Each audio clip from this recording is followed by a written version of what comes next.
It's time for some funny business with AG. We're talking switching off, business isolation, celebrating milestones, all with a spattering of nudity. Welcome to the Small Business Big Marketing Show, where successful small business owners share their secrets to take your marketing to the next level. Now here's your host, Tim Reid.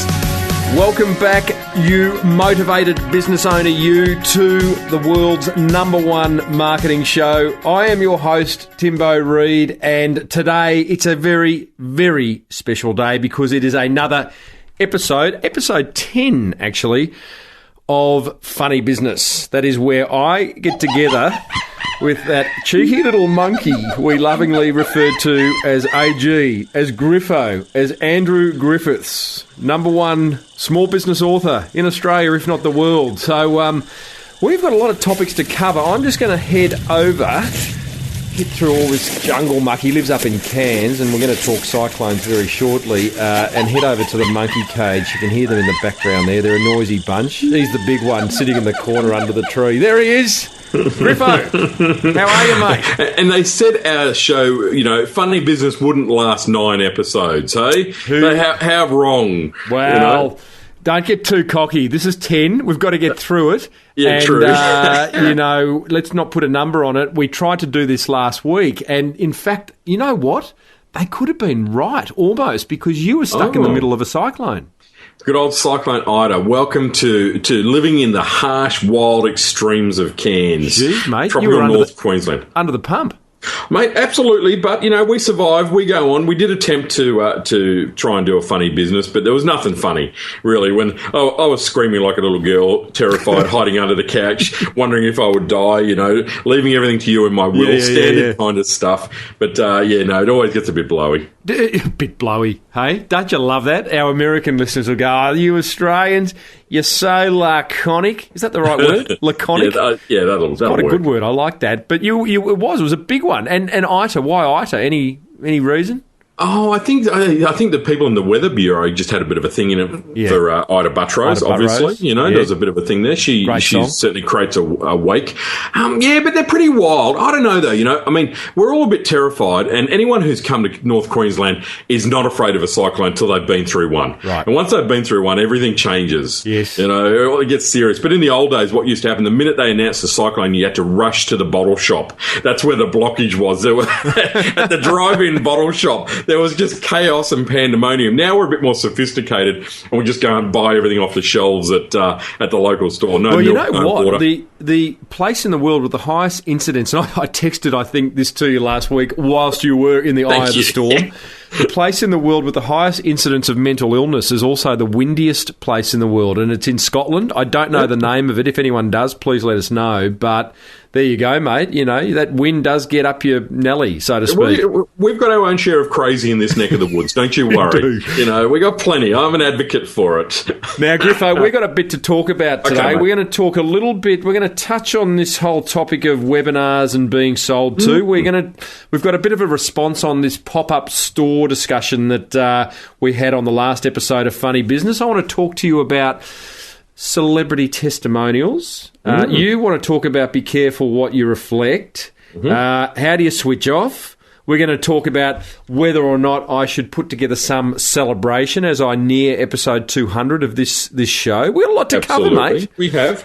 And I'm pretty excited. I'm just looking. We're actually videoing this, listeners, and I am actually looking Griffo in the eye, and he's got this. Would you call that a Hawaiian kind of shirt, or it's an orchid shirt? It's actually a little thing of orchids. Tommy Bahama. I'm a brand boy. Oh, is that I've never heard of Tommy Bahama, actually. Who's Tommy Bahama? Is he some Hawaiian surfer or something, is he? I think so, yeah. Right. I think some overpriced American brand, basically, that I'm a sucker for because I love marketing. And have you ever been on a surfboard? I have, but that's just such an ugly story on so many different levels. It was sponsored by Greenpeace, I think. Love it. Now, Griffo, let's get stuck in, mate. Small Business Big Marketing with Tim Reid. Funny message we did a webinar, listeners, about 2 or 3 weeks ago. Griffo and I did a webinar I think it was for Telstra. It was. And it was all about time-saving ideas and productivity. Absolutely. And we did get some lovely feedback, but some specific feedback that you got.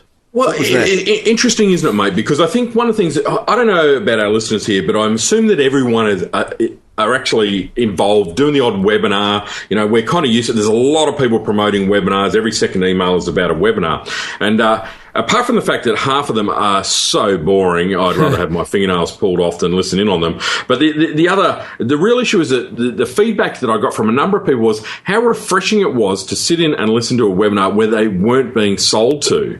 And I thought, that's a really interesting point. You and I don't think we do sell on webinars. I mean, I do a lot of webinars and my objective is never to sell. Yet I wonder how most webinars are. And I actually went back through a list of 30 webinar invites I've had over the years, over the last few months. And they were all selling something. It was all like listening for 15 minutes and then 45 minutes of selling. And I kind of look at it and go, well, isn't that a typical way of eroding a great way to connect with your audience by just sell all the time? I think it's beyond webinars too. I've got a thing on the Small Business Big Marketing website now. There's a dedicated blog that Net Registry, who are a sponsor of this show, have set up. Now, on that blog, basically you can go there, you can leave your name and email address, and you have 250 characters to ask an online marketing question, which Net Registry will answer. Now, it happened, and they've answered about 15 so far. Now, one of the people who asked a question last week, they got their answer, and they've left a comment underneath the blog post to say, wow, thank you so much for such a detailed answer, and you didn't even try to sell me. And it's like, we do, I think, as you know, we talk about insights into our customers, into our prospects, and I think as a key insight, business owners should be more aware that people are walking into your business almost expecting to be sold to, but hoping they're not. Yeah, there's a bit of fatigue, with information. We're going to share this great information with you, but in a webinar environment, we're going to share some great information, but we're not really. What we're going to do is it's going to be fantastic. It's going to be a great process. It's going to be life-changing. But you got to buy this program to get it, So the webinar is really nothing. And I personally, I got to say, I find that insulting. I would never do a webinar like that. And if I do, you need to come up here and buddy, you take my banana away, But I do look at that and go, well, there's really great information there for any of us who are doing webinars. If you don't like being sold to, then you got to speak up and talk about it. But also those of you delivering webinars, say make them great information, connect with your audience, you help them, be helpful. Be helpful, mate. It's my new mantra, the helpful business. And I think, wonderful. Many businesses are scared to give away too much information and they feel as though they need to attach the big sell. But no, as Gary Vaynerchuk says in his new book, jab, jab, jab, which is the give, and every now and then a little right hook that does say, buy from me, but not every time. Yeah, absolutely. I think we get sick of it. Last episode, you and I spoke about pop-up stores, and we have a certain something for the pop-up store, don't we? We quite like them. Love the pop-up. However, in fact, had a little pop-up open up just down the road from me that I just visited today. And went, how cute is this? What's it selling, mate? 5-cent lemonade or no? The coffee. But it's wooden crates, and it's an old unused kind of a building, and they make great coffee, and everything's just there to be disappearing overnight. If There's a definite fly-by-night kind of feel the cops, to it. Get the crates, get the machine, get out of here. And you sit on that, and there's a couple of beanbags in the corner, and you go, this is really cool. I really like it. So, I'd love to see you in the beanbag. Can you get out of the beanbag? No. It's a one-way trip. It's a one-way journey for me, a beanbag. Right. 000. We have a middle-aged male in the beanbag at the pop-up store. Send a crew and a crane. I didn't say that. You said that.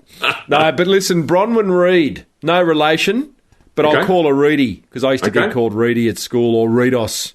Okay. So Reidos, she lives in Emerald, up in the sticks, up in regional Queensland.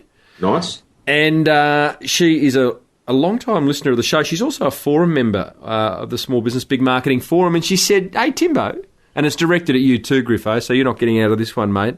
Okay. We live in a country town. And she kind of stamped her hand on the desk as she wrote that. It doesn't say that, but she made a statement. Poetic license. The normal retailers live here, pay their rates. donate goods and services to local organisations and generally try to get on with business and being part of the community. However, pop-up stores do just that. They pop up, she says, and then they pop down again. It's quite nice, isn't she? Nice kind of writing style. Generally, no contribution to the community. So she gives the example of how Harvey Norman, which is, the big box retailer in Australia, they set up a store at the showgrounds, park a truck, sell a few products, and then they get out, which causes warranty problems, it causes all sorts of stuff, and they don't contribute to the community. And it's often not much cheaper. So she's just giving the other side, which I quite like. I always like the other side. Me Griffo. too. An interesting kind of take, isn't it? Do we agree? You're in regional Australia. I'm down here. I love a good pop up. Look, I don't know. I mean, I kind of agree a little bit with the old pull up the semi-trailer and you open the doors and you sell seat covers or you sell microwaves out the back. It almost feels like it used to be buying stuff at the back of the pub many years ago and all the rest of it. To me, I look at pop-ups a little bit differently. Like the ones that I look at, for example, the one I mentioned a minute ago, they're locals. They're local people. They're not fly-by-nighters. They haven't arrived out of somewhere and they're here to milk the economy and move on. They're just taking advantage of an empty space, to do their business. So to speak, yeah. I guess you could say, well, they're taking away from other businesses locally, but I actually think they're enhancing the area locally. I think that, again, where this one has popped up, there are a couple of other coffee shops. Now you've actually got a third coffee shop. The whole area has actually got a lot more busy just as a result of the cafe culture that's created. The key word here, Griffo, is interesting, and I agree with Bronwyn's. The Harvey Norman example is an ugly one, and I fully get that.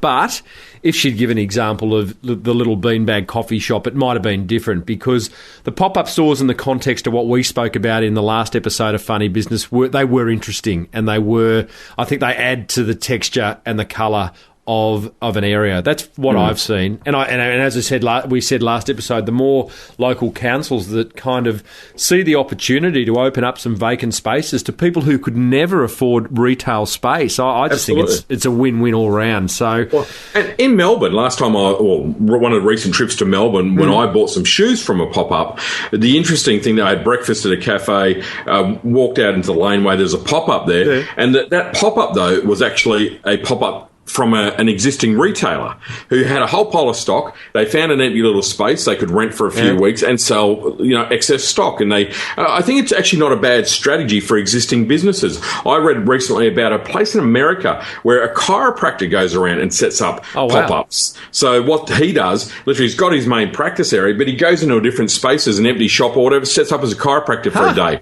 gets a table moved there and all the rest of it. For him, it's a marketing tool as much as just offering a different kind of service. And I think he actually talks about even offering free chiropractic, adjustments for the day to build a market. And then that's part marketing tool, part, I guess, adding to the interest of the area. Now, and Griffo, if someone tapped you on the shoulder and said, hey, listen, there's some space, we'd love you to open up a pop-up store in central Cairns, which is, listeners, that's where Griffo lives, what would you be selling, do you think?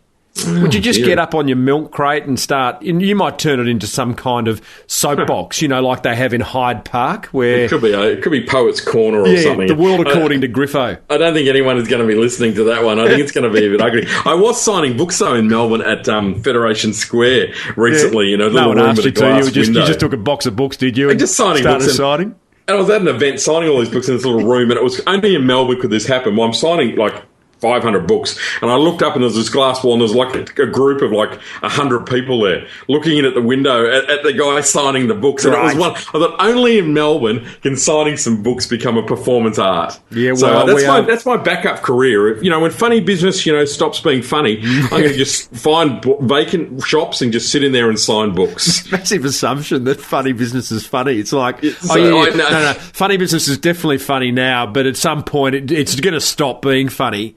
I mean, the arrogance. Glass half full kind of guy, Honestly. And by the way, listeners, he's signing books as we speak, so multitasker. I've been doing this thing at the end of the Small Business Big Marketing Show each week where because I get so many lovely listener reviews on iTunes, as well as sent to me via email. And listeners, send me anything, really. Tim@smallbusinessbigmarketing.com. Careful what you wish for, buddy. Yeah, exactly right.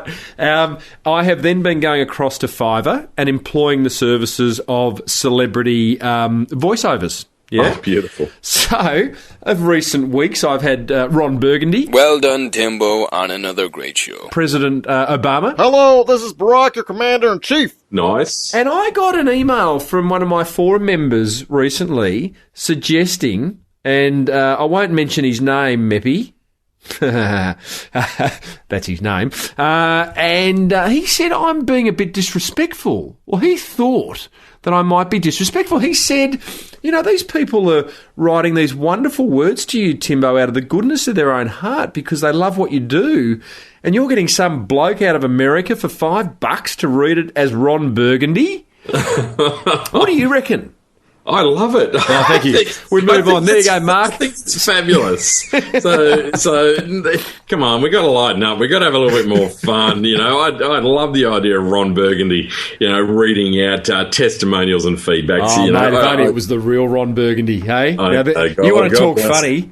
That puts funny business to shame, really, doesn't it? I mean, oh, God, he's a funny man. So, okay, well, I tend to agree with that. So, 2 against 1. Listeners, feel free to share your opinions on this on the show notes of this episode, which is 184. So, Griffo, right. We're going to move on.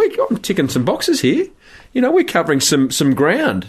Now, you reckon we're going to get a bit somber here, a little bit Nick Cave. And that's the thing for the listeners here. Timbo said to me with my list of things to talk about today, he said, what are you on sad pills or something? Did this all happen? I said, well, it happened during Cyclone Ida, There was a grey cloud hanging over. Well, let me just, what we do, listeners, is I open up a Google Doc and I share it with Griffo and say, here's some topics that I want to cover, add yours. So let me just, the Griffo adds, I've got one about, reaching my 200th episode. Should I celebrate? What should I do or move on from it?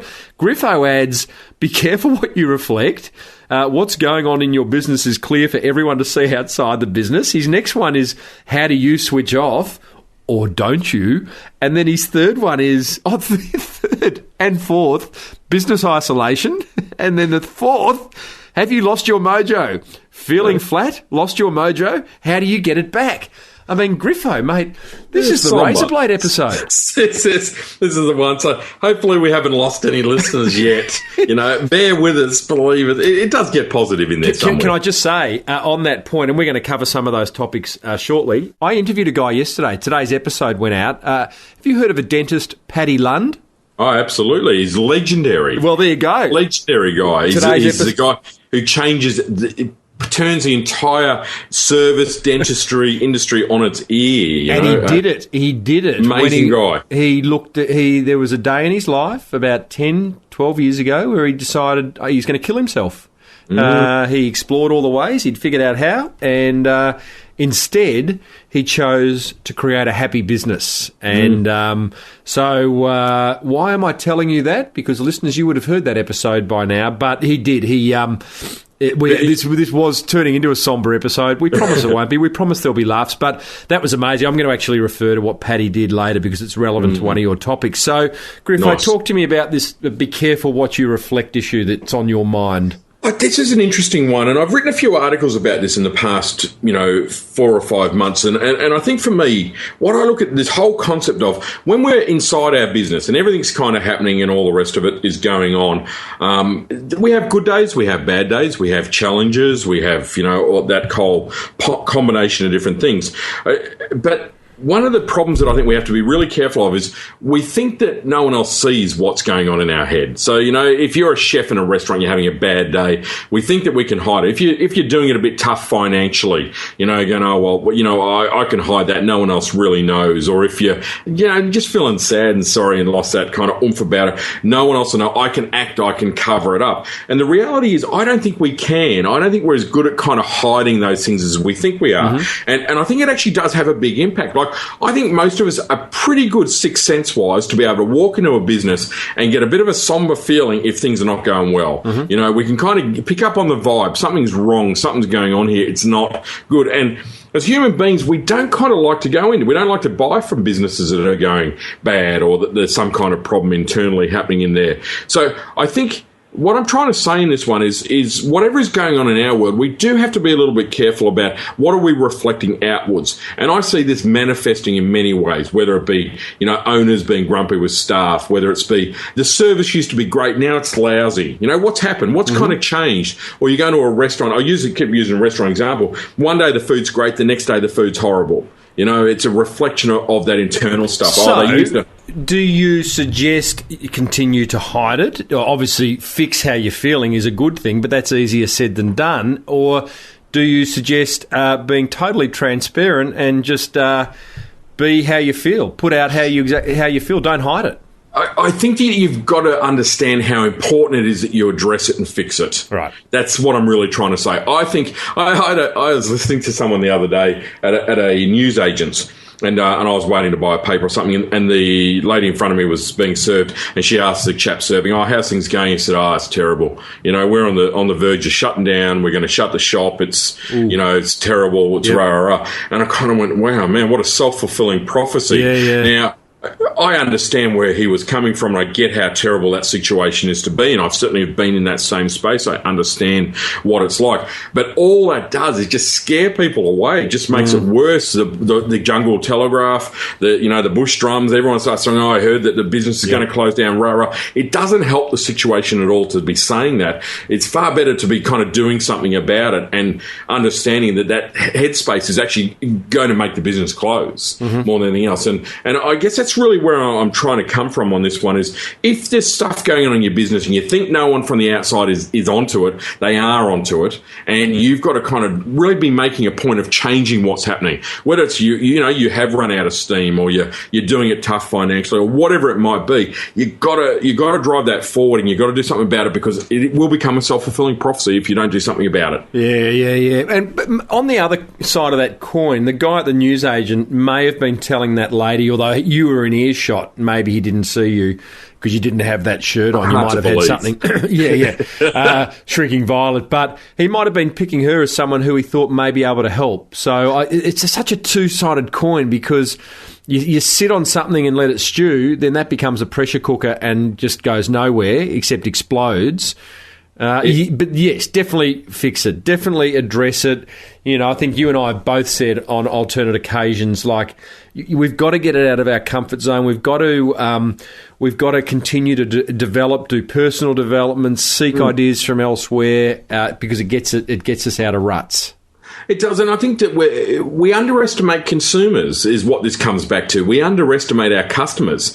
We think that, you know, often they don't really kind of get what's going on because we're doing all this stuff behind the scenes. But they do, you know. I mean, again, talk about webinars. I've certainly listened to some webinars and go, gee whiz, he sounds flat today.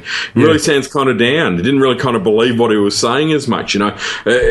Whatever's going on in his world, you know, or I think that's the thing. That's the second part of this for me, is don't underestimate our customers. You know, don't underestimate the people that are buying from us in whatever shape or form it is. You know, I think we can work with people, and they get that, you know, we can't be high up all the time, and we all have challenges in business. That's what we do. And I think that you can actually engage people and say, yeah, it's tough at the moment, but we're doing this, or it's, you know, we're trying to trying something new. And I think that's, again, when you have great connection with your customers, and from a sense that we talk about a lot, I think that overcomes a lot of evils. And they can actually work to help you, and, you know, you can overcome challenges, etc. But I just think that sometimes we underestimate the importance and the connection of that relationship. It's like when a favourite business goes broke, you know, and closes down its door, whether it be a restaurant or a sporting store, or, you know, and there's that real sense of loss that people feel. I guess it's, for me, understanding and perhaps trying to articulate a little bit better about the relationship and the importance of it, but also, you know, you as a business owner, you know, I always use the term that you're the business barometer. If you're down, everyone's down. If you're up, everyone's up. But more importantly, I guess you've got to address any issues that are going to, you know, portray you in a negative light, that are going to make your customers kind of be a little bit fearful that you're not going to be around. Do you know one of the things that it's a slight digression, but it is relevant. Paddy Lund, the dentist I interviewed last week, this week, what he did, he identified. He came out of this very dark space, or he's actually still in his dark space, but decided he's going to turn this business around and make it a happy place, which is kind of interesting because as a dentist, that's generally not a happy place. It's a place of pain for anyone going to a dentist, place of pain. So him and his staff identified 37 hot points, 37 bits of the business, places within the business that weren't happy, that were full of fear or darkness or whatever it is, from things like I am digressing now because it's not actually about how you feel, but I think it's interesting anyway. Like he identified the smell of Novocaine as being something in the business in a dentistry that was just like that. Makes people freak out. Triggers immediately fear. So he started creating dental buns, cooking dental buns and having a dental bun with his client, and he called his clients guests, his patients guests, and having a dental bun. So what he did, it isn't a digression, because what he did do was go, you know what? He actually sat down at a point in time and looked inside him and asked the big question, what makes me happy? Not what makes my customers happy, not what makes my staff happy, but what will make me happy? And if I'm happy, then everyone else will be happy. And he said, I would love to sit down with my patients and have a cup of tea and something to eat before we do the work and get to know where they're at and how they're feeling and if they've got any questions. So, yeah, interesting. And all of a sudden, the rest is history. He all of a sudden created a business where he's working 2 days a week and earning 3 times as much. Extraordinary man, and it comes back to the thing. I think as business owners, I'm starting to suggest to people, and when I'm presenting, that again, it's about the business owners. We got to step up and not kind of get caught in a bit of malaise at times, or it's tough being in business. Yeah, it's tough at working for someone else as well. Yeah. It doesn't really matter. It can be tough, but it really is so much about tough the headspace. Doing funny business with you, mate. It's exhausting doing funny business. You're a lucky guy, though, I must say, to be able to spend an hour of your time with me once a month. But, all right, well, we've knocked out that very dour topic, and I reckon it was a good one, and I think it's a good, nice little wake-up call, a little tap on the shoulder, as I say. Absolutely. You want to talk about switching off. How do you switch off, or don't you? I believe this was one of your topics. Mine really? Was the next one. Yeah, this is one of yours. How do you switch off? I'm number 4, business isolation as part of my... You're throwing it back on me. Well... But switching off is great. What do you do? How do you switch off? Interesting. Maybe it was my topic because I don't. I'm not very good at switching off. I know you head over to Green Island and whack on the Hawaiian shirt and probably drink colourful drinks with umbrellas hanging off them. But I don't know, mate. Ever since, I've been in my own business now for about 8 years. Prior to that, it was in corporate life. And when I was in corporate life, I had that, that 9 to 5 or 8 to 6 mentality, and it was work to be done in that period of time. And even then, I'd take work home, and I never really, really lost it. And now it's kind of amped because it's my own business, and I do. I don't walk out of the office, and I'm not saying it's the right thing to do, but I don't walk out of my home office and go, okay, my work here is done.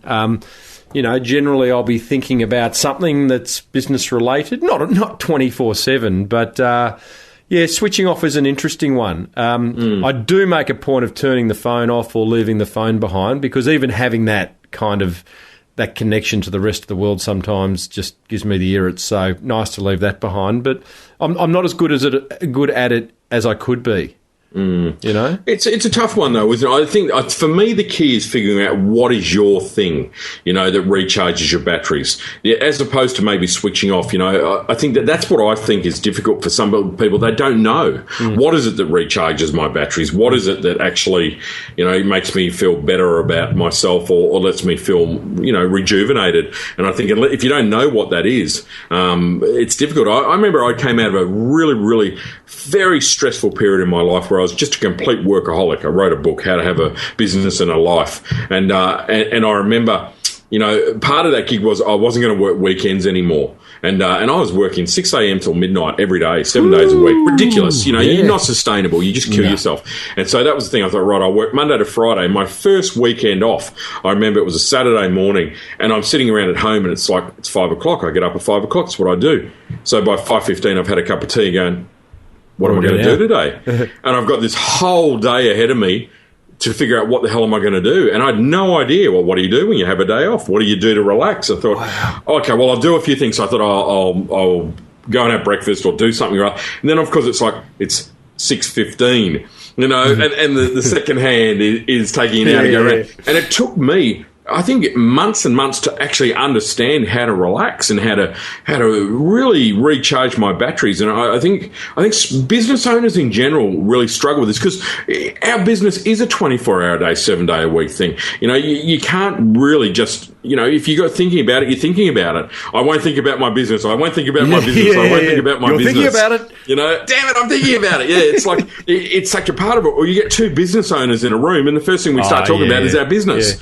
Yeah. How you going? You're making money? What's going on? Is it tough out there? Good out there? You start having those predictable kind of conversations. But, for me, it is definitely things like understanding. It's mainly switching off my brain, and I find that physical activity is obviously good for that. I like nature. I'm a bit of a nature boy, so it's part of my, Do you nude up out in nature? Or what's that, mate? Do you nude up, or do you just get out there and hike? I've got a couple of very funny stories about nuding up out in nature if you really want to go there. Please. Please. I was with a buddy of mine going to a place called the Boulders, which is this beautiful freshwater kind of creek, very, very cold. And he's a Swiss guy, so they're always naked, So anyway, we decided feeling a little bit Brokeback Mountain, but go on. It's a bit broke. I know, it's Erwin, and he's funny. He's like 75, 80 years old, and he's a polar bear guy, He's forever jumping into cold water. Anyway, so we've jumped into this creek, and we're sitting in this creek. It's freaking freezing. Starkers? And it's you and Erwin Starkers in the creek? Starkers, this is gold. This beautiful place. Anyway, whilst we're in the water, this tour bus pulls up. Golden.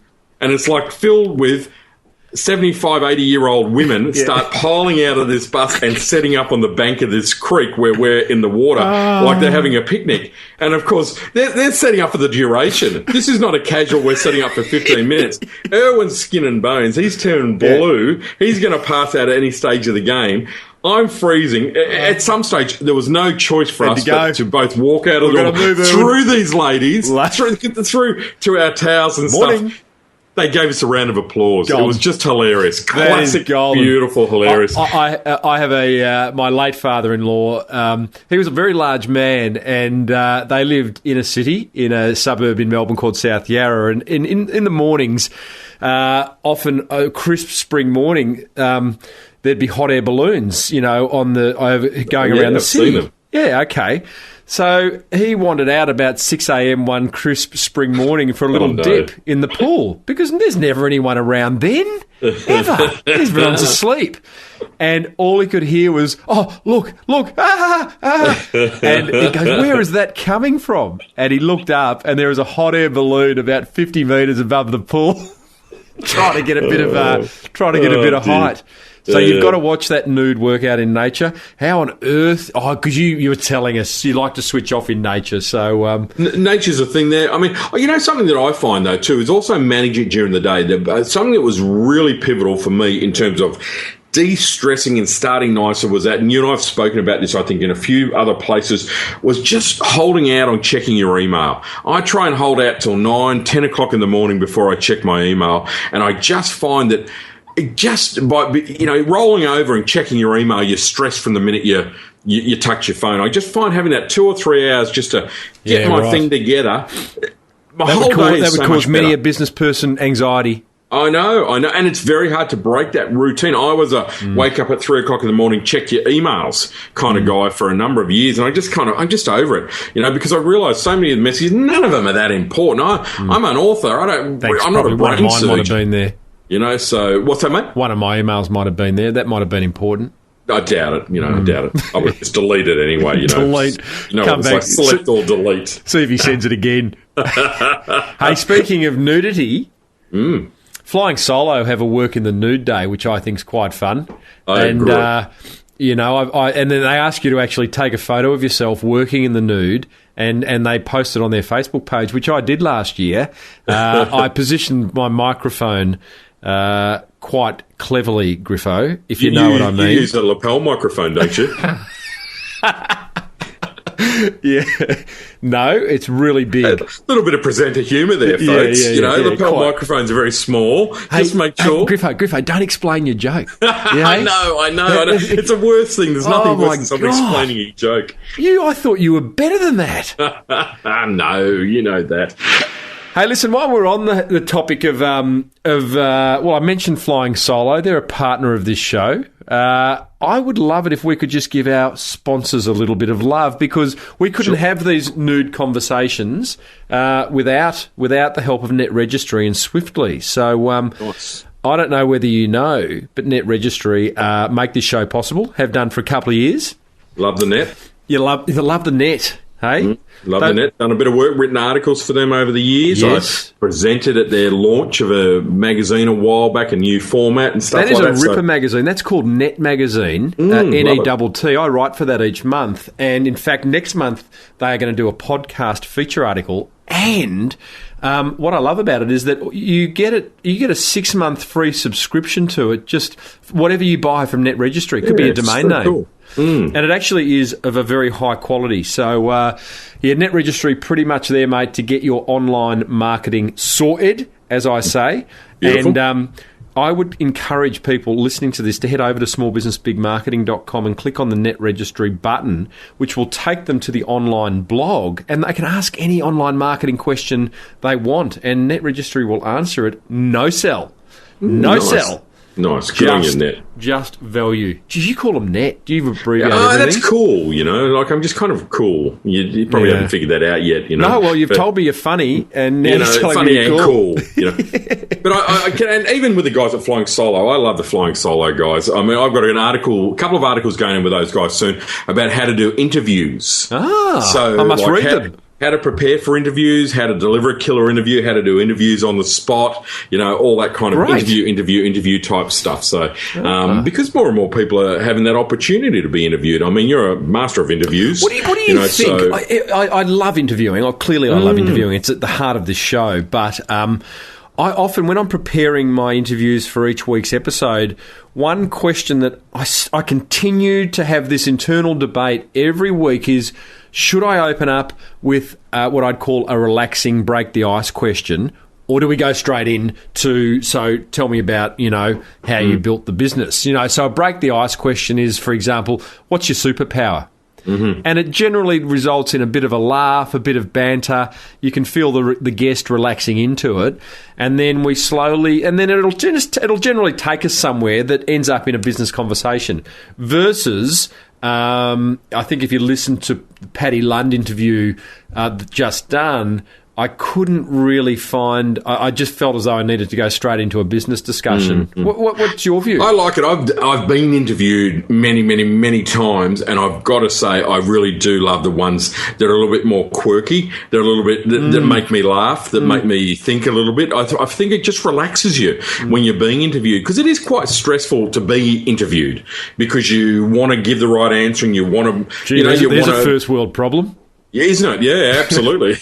But you do. I mean, for me, it's about you kind of a bit, what are they going to ask, if you haven't got the questions ahead of time. So when someone does kind of throw that question at you left of centre, it's really nice. I find, and it also sets a more fun and relaxed kind of mood for the interview, which I think then you get to see, you get a better insight into the person, you both enjoy it more. Okay, I agree. So therefore, should I tell my guest ahead of time that I'm going to ask you what your superpower is to start with, or I'm going to ask you what's your biggest fear, or what keeps you up at night?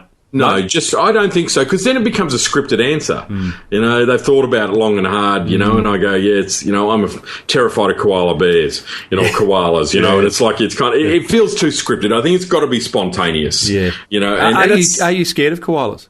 No. I've overcome that fear now. So, I've come a long way, Yeah. Oh, a serious question, because I want to get back. This is getting far too frivolous, this conversation. I want to get back into some kind of, okay, sure. hardcore. What are you scared of? What am I scared of? If If you say spiders, I'll come up and belt you. No, I'm not scared of any animal type things. I've never been scared of sharks. Well, I'm a commercial diver, so if I was scared of sharks, it wouldn't have been a career choice, to do that. And crocodiles and things. North Queensland, I wrestle a crocodile every morning, just to get to the car. Standard stuff. We eat box jellyfish for breakfast. Nice. It's just, I intermittently, I have a fear of flying at times, which is great when you fly as much as I do. But not so bad these days. I have a fear of people not laughing at my jokes, which of course is completely unfounded, in any shape or form. And that's about it, really. That fear of flying is interesting. Sophie, my wife, is absolutely terrified of flying, and I've never ever. What's that? Poor darling. That's a hard thing. I've never thought about it, and we went to Italy over Christmas and did a fair bit of flying, and kind of some of it rubbed off on me. So coming back from China last week, I actually had a moment.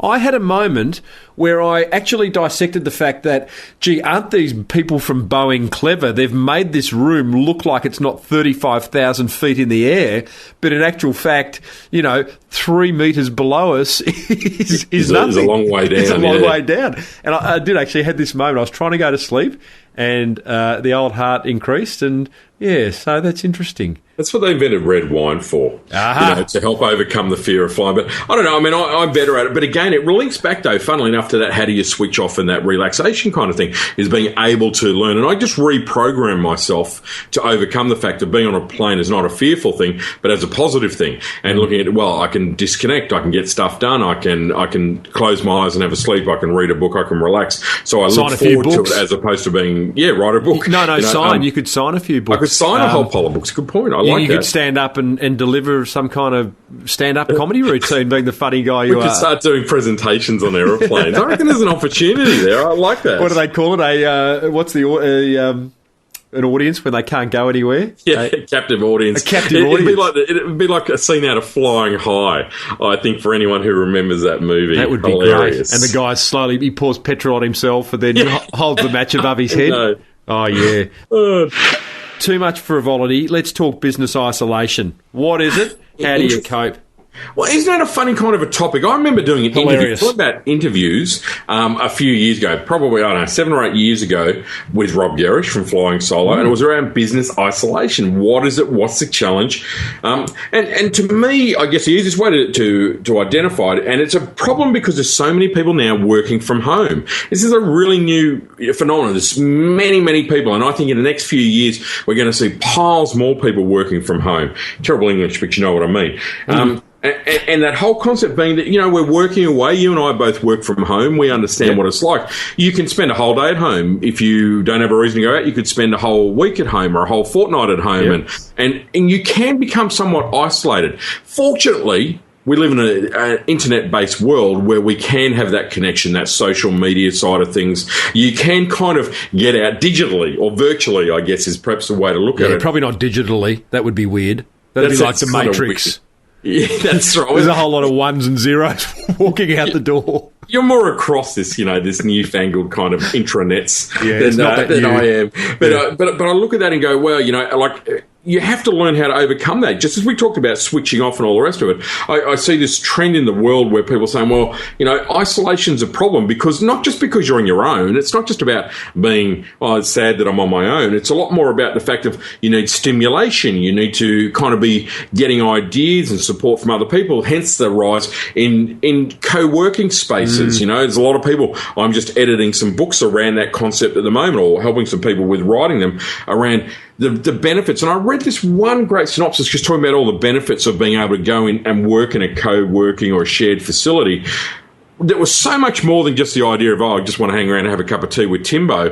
But it was around the whole brainstorming, the health and well-being, the sharing of ideas, the learning of skills, the business development, the need to dress up and actually, make sure you have a shave and iron a shirt and, do all of those kind of things, the social interactions. If you're not careful, you spend too much time being isolated, you do start to lose your social skills. There's a lot of things that you lose. That's why I say to people, I could never be a full-time writer, just writing. I'd stop washing, stop shaving. I'd be the guy that goes and gets his milk in the dressing gown, which is not going to be good for anyone. What do you mean I've got a dressing gown on? Oh, yes, I have. I dressed up. I put the dressing gown on. You'd walk past the pop-up store and there's Griffo, feet up on the milk crate, dressing gown sort of coming undone in the middle. Never a good look. Not pretty. By the end of it, you'd be having the dressing gown on backwards and just slooping on a latte. That'd be just stuck in the beanbag. They wouldn't send the ambulance, mate. They'd send the bloke with the white truck. You know those ones? I know. Yeah, I hear you, mate. Well, isolation is becoming I was going to say bigger problem. It's becoming more prolific. Whether it is a problem, it's depending on how you manage it. I work, solo. I make a point of getting out and going and, scheduling meetings. No, I'm not scheduling meetings, going and seeing people, catching up for a feed, going to gym, making sure. There's different ways of losing the isolation, isn't there? It doesn't mean you have to work with other people. That's right. I think, though, too, that from a business perspective, though, what part of that is if you're not talking to people in a businessy sense on a regular basis, you can lose a bit of that. Yep. Like we can have isolation can be wander down to the shops, go to the gym, whatever, but it's a different kind of interaction. And I think that's the point that I kind of made in the article I did a long time ago was around that whole idea. That's why you got to still go to networking events. You got to go to places where there are other business people because you can actually start to lose your sales skills. You can actually start to lose, I believe, some of your interaction and your business, your business communication skills, which then make things a little bit more challenging, in some way. So it's just a different perspective. And I think there are people at times, I get an interesting amount of conversation around this in different places where people go, I am feeling isolated at home and I want to go, but where do I go? What do I do? I've been to the coffee shop. That's kind of nice, but all it is, I'm isolated at the coffee shop, or I've been to the gym, but okay, I'm working up a sweat, but I'm not talking business. So I think that's where things like forums, as strange as it is, and it's still online, but it's still that connection, that interaction. Oh, it's amazing. I mean, I see that in the Small Business Big Marketing Forum where there is just this amazing wonderful sense of belonging and community. So, and if all else fails, mate, a little bit of nude work out in nature. And, never underestimate the nudie work. Correct. Hey, Griffo, one last topic before we do want to mention Swiftly, who also make this show happen. Swiftly. Do you know what Swiftly are? I do. We've spoken about Swiftly. I love them for small changes. Small design fixes fast. Send your business cards through with a new phone number or a new I could take a photo of you right now in that shirt. What was the shirt? What's the flower? It's the orchid. The orchid shirt. And I could go, I'm not overly. I don't like the colour of it. I do, but I could pretend I didn't. I could upload that little JPEG to Swiftly. They could change the colour of it. They could, put a Small Business Big Marketing logo on it, which I think would look pretty cool. You know what the really cool thing they do? They can actually take your logo. They do seasonal versions of your logo. So what's coming up? Anzac Day is coming up in Australia. So this Friday, you could send your logo to Swiftly and they could put a soldier's slouch hat on your logo. Very cool. Or if it was Christmas, they could put a Santa hat and they can seasonalise your logo for $19. And then you just use that for a week while it's in that time of the year and then you nick it off and put your old one back. That's clever, isn't it? Amazing. And what wonderful resources, that we have these days, that kind of stuff. I'm a bit old school still. I still go to an ATM machine. Yeah, I still can't believe money comes out. I find that one of the most fascinating things on the face of the planet. But the more I see things like Swiftly and all the rest of it, I just go, and it's just so cool and so clever and so easy and so quick and so cheap. There's a lot of adjectives there. You might want to. Has it ever been better, though? Has there ever been a better time to be a small business owner, to be an entrepreneur? No. I honestly, I know people kind of talk a bit about that, wax lyrically about it, so I like to do that as well. And just go, it is an extraordinary time. There's so many resources. There's so many ways. You and I do this kind of stuff. I just think all the rules are being rewritten when it comes to how we do business, where we do business, when we do business. Every day I kind of shake my head and go, this is extraudinary and lovely. There was a great book book written by the guys who started 37 Signals, which is the company that had Basecamp and High Rise and all those project management tools. And they wrote a book called Rework. And Rework would be about 5 years old now. It was a fantastic book. It'd be actually interesting to go back and revisit that, because it basically said the rules of business have been rewritten. And, 5 years on, I can imagine there being the need to rewrite that book, because, again, there's just so many amazing things that we can do as small business owners. Well, and that's a really interesting point, though, in its own right, if you go back and read some of these old books, like I reread old business books often, clearly I need to get a life while I'm naked in nature most of the time, I might add. Yeah. But again, when I read one when I was 30, now I'm 48 or whatever, and you look at it and go, wow, that's fantastic advice. And yet at the time I maybe didn't get it. So as an author, and I've got to say this, just go back and read these books. If they're sitting on your shelf, don't let them get dust. Go back and revisit them. You're in a different headspace now. You're older, you're more experienced, or whatever it is. I read Deepak Chopra's 7 Spiritual Laws of Success. Oh, yeah. I read that when I was a kid. It feels like, I don't know, however long ago it was when it first came out. It was quite a while ago, and I read it now, and I go, it's one of the best books I've ever read. It's just fabulous. Yet I didn't quite get it. I wasn't perhaps... I don't know. You got to read things. Reading a book once. That book I showed you before we came on air today about real leaders don't use PowerPoint. I love that book, and that's a book you got to read 3 or 4 times to really. Albeit it's a business book and there's learnings in there, but reading a book more than once is a good thing. I'm Griffo. Listeners, Swiftly.com is where you can go and get all that lovely design love real fast. Now, the last point. This will be episode 184. I'm 16 episodes therefore away from episode 200. I am yet to make a hoo-ha about episode 50 or 100 or 150, and I'm wondering whether I should. Now, every now you see brands having 3rd birthday celebrations and, giving 10% off and doing all that. But I just wonder, what's in it for the listener? And if I were to do something, I'd want there to be value in it for the listener. One thing I thought, before I get your point of view, is that I could get listeners to record something. I don't know, maybe is it an answer to a question, or just send me a recording up to a minute long and I'll stitch them all together and it can be the listener's show. Maybe they can share a marketing idea or whatever they wanted to do, and they could do it that way. There's an idea. Should I just let it pass, or should I? No. You celebrate long and loud, mate. Absolutely. Loud and proud. I think that it's a huge milestone, without a doubt. 200 shows. Why?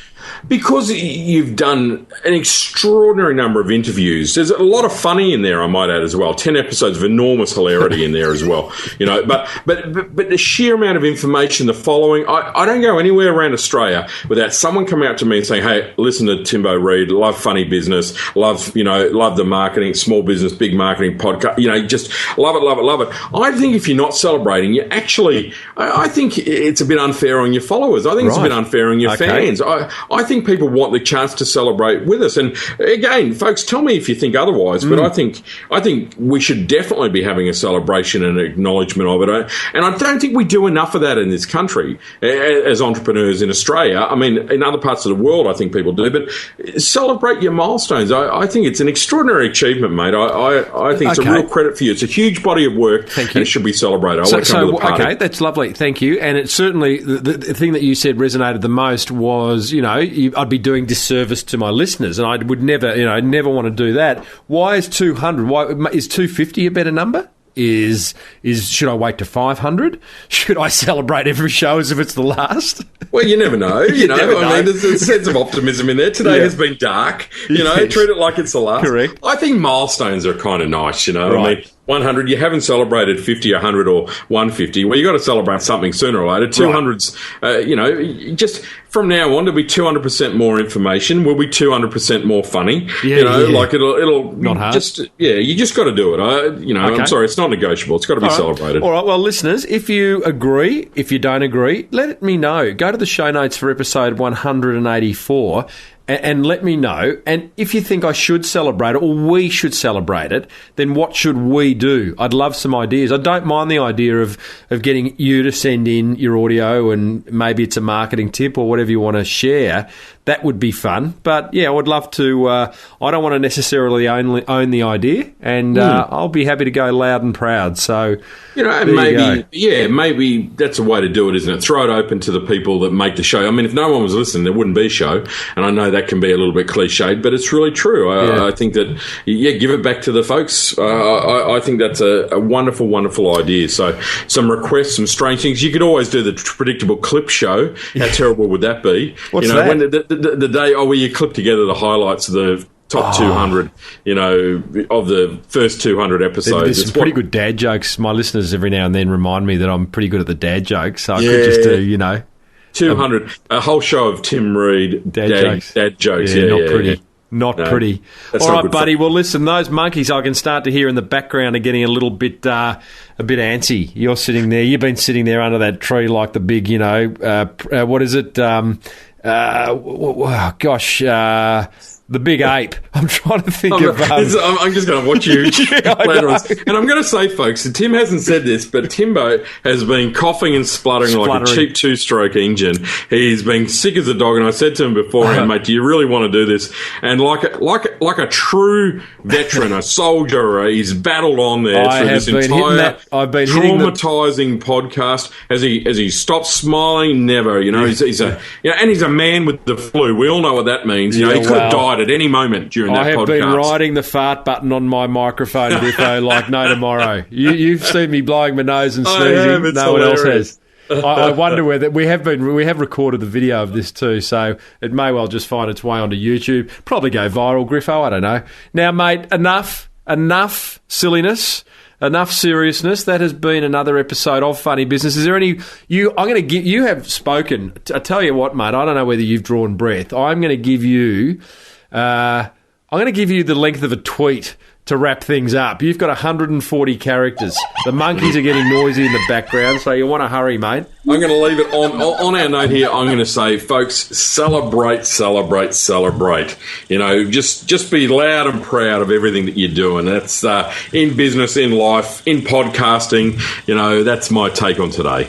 Well, mate, if that's 140 characters, I'll go he. I was expecting a couple of hashtags in there as well, but you might not know what they are. Hey, listeners, we love your work. That's been Andrew Griffiths right there. He's just a very successful small business author, and I'm Timbo Reid, just a bloody rouseabout, and together we have brought you episode 10 of Funny Business. Thanks for tuning in. Remember, marketing is everything, and everything is marketing. See you later. See you, folks. You've been listening to the Small Business Big Marketing Show with Tim Reid. Want more marketing goodness? Then visit smallbusinessbigmarketing.com.